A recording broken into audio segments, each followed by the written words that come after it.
Hey friends, welcome to my channel. Today I'm going to be making a Valentine's Day card for a teacher gift, and I'm going to show you how I designed it and made it using my Cricut. So I'm starting out with a square. My final card will be 4.5 by 6.25. So I'm actually going to make the width 9 to double that. And I like to put it in gray so it's easier to see. I'm going to take some hearts and align them on the side here, duplicating this 5 times. And then I'm going to align them center horizontally and also distribute them vertically. I'm going to add an offset of 1.67, grouping the hearts and the offset together, and then align them with the card on the top and the right side. Now I want the offset of the hearts to stick out past the bottom of the card slightly and also the top. However, I don't want it to stick over the right side of the card. I want that to be one piece.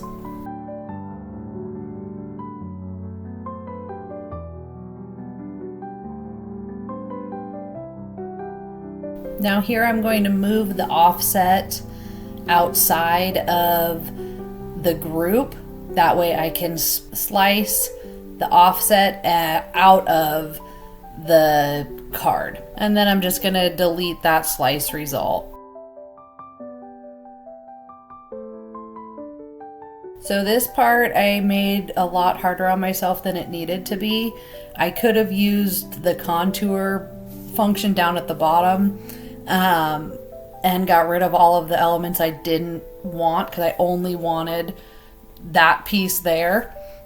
But instead I used this slice feature. And when you're creating a project in real time, sometimes you're not, especially when it's something you've never done before. I've never cut a shape out of the side of a card. I've always just done, straight edged cards.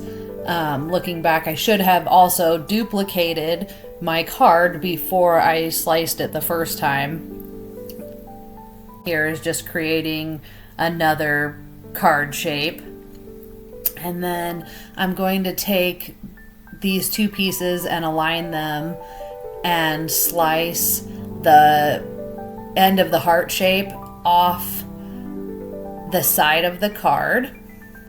Then I'm going to take one of those slice results, flip it, align it on the opposite side, and slice it again.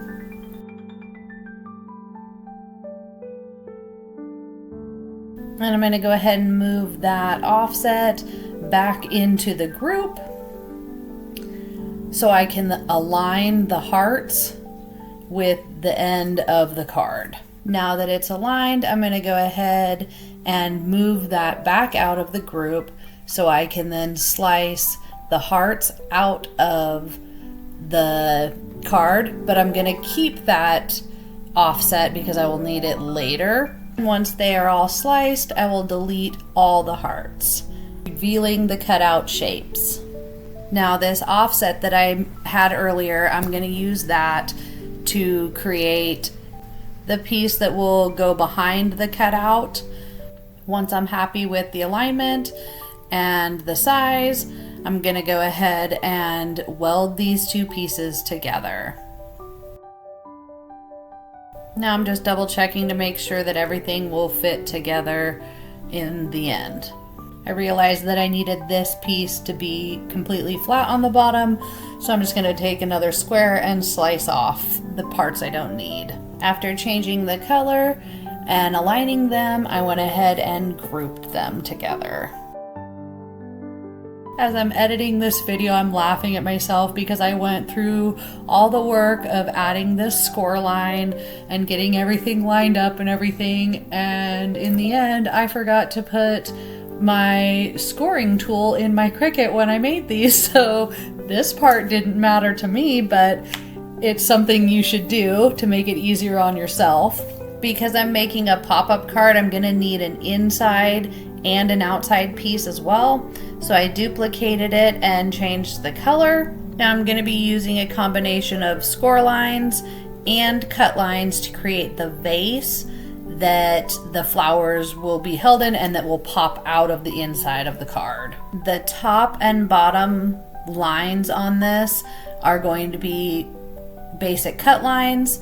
The bottom is 2 inches and the top is 3.5. And then I'm going to take 2 score lines and connect those two together so that when I go to pop it out, it will be easier.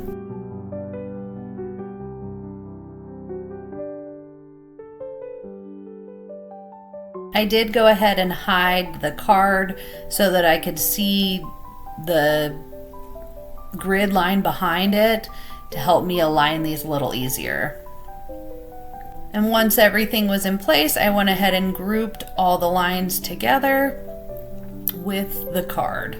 Next, it was time to find a rose, and I wanted a simple design that didn't have pieces that would be cut off of it. So I chose this one, I scaled it down and removed the leaves, and then duplicated it 4 times.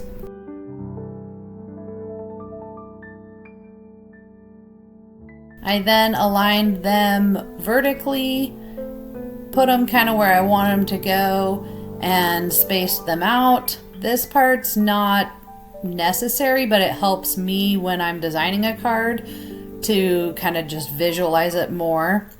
I did end up copying 3 of the roses and duplicating them just so that everything was already aligned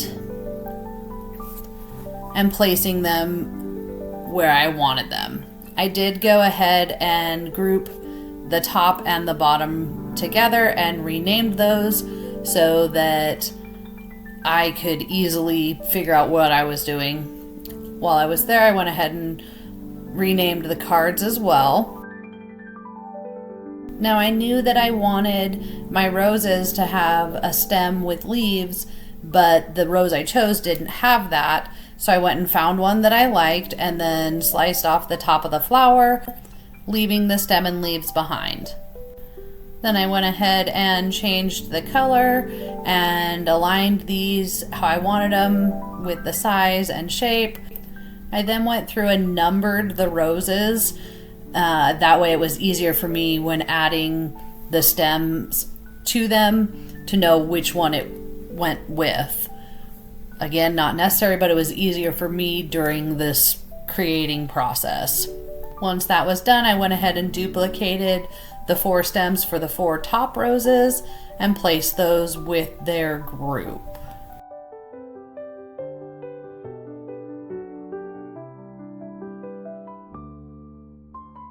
I then repeated the process for the bottom roses. Once the inside of the card was complete, it was time to work on the front again and add some text. I ended up going with Cloud 9, and I knew I wanted these to have an offset so they could be more 3-dimensional on top of the card. So I played around with colors and offsets, and I finally decided on 2 offsets in 2 different colors. I then repeated the process for the other 2 words. Did group the offsets and the word together and renamed them over in the layers section. After working on the placement of the words, I decided that I needed another element at the bottom, so I decided to tie in the roses on the inside to the outside of the card as well by adding another rose. But for this one, I'm going to go ahead and leave the leaves that came with it and not add the stem. Now, because these roses have a cutout in them, I wanted to create another color to go behind that. So I made a circle, chose the color pink, sized it down, and then duplicated that circle 8 times. So each rose had its own circle in the final project. Because the backside of the roses inside the card could possibly be seen, I decided to create another circle in the red to cover up the pink so you didn't necessarily see it.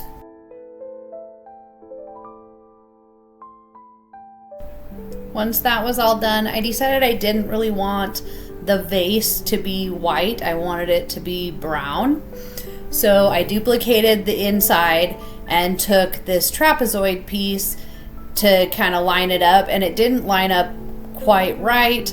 I could have changed the inside of the card to fit the trapezoid, but instead I decided to change the trapezoid to fit the parts I already had. So using a square and the lines that were there, I ended up slicing the trapezoid so it was the perfect shape.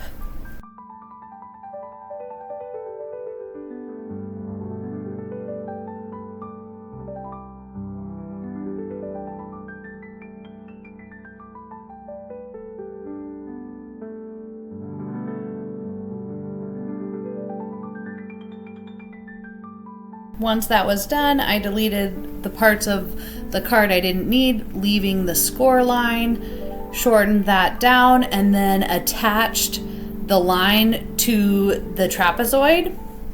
Then I went back and attached the score line to the outside of the card and the score lines and the cut lines to the inside of the card. Once that was all done, it was time to make the project.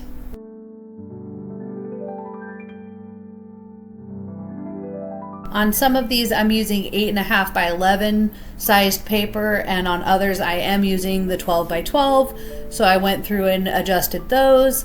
And then I didn't like how spread out these were, so I turned them to kind of fit them in better to save on this paper.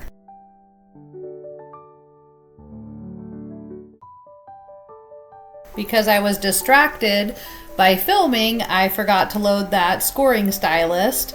And I also had to be very careful on each different color to pick the correct loaded material, because some of it is thicker cardstock, others are thinner cardstock, and the rest is colored printer paper. After each cut, I do grab the top corner and kind of pull it back slightly to make sure that it cut all the way through. If not, I would run it through again before unloading the mat.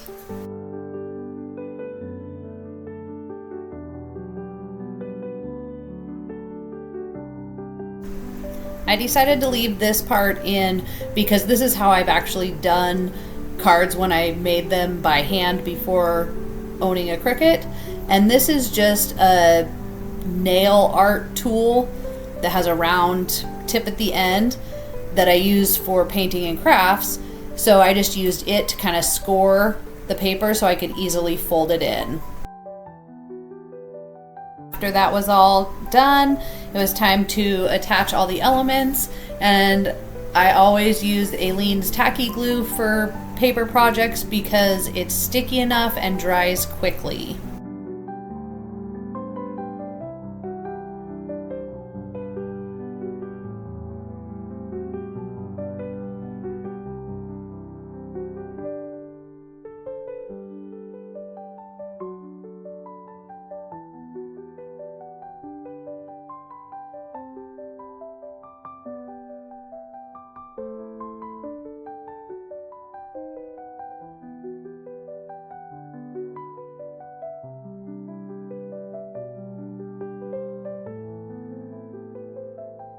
Now this is the part where that red circle comes into play. I sandwiched the stem between it and the rose and repeated this step for all 7 roses. After arranging the 4 top roses, I took a dab of glue and glued the leaves together on all 4 of those.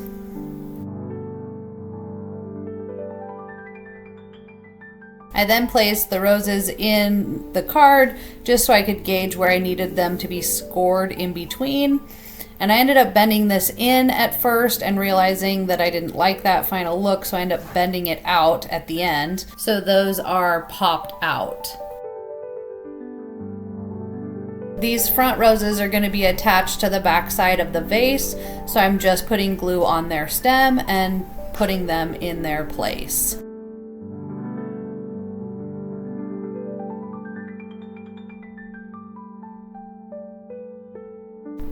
Moving on to the front of the card, I glued the two offset pieces together and then glued down the words.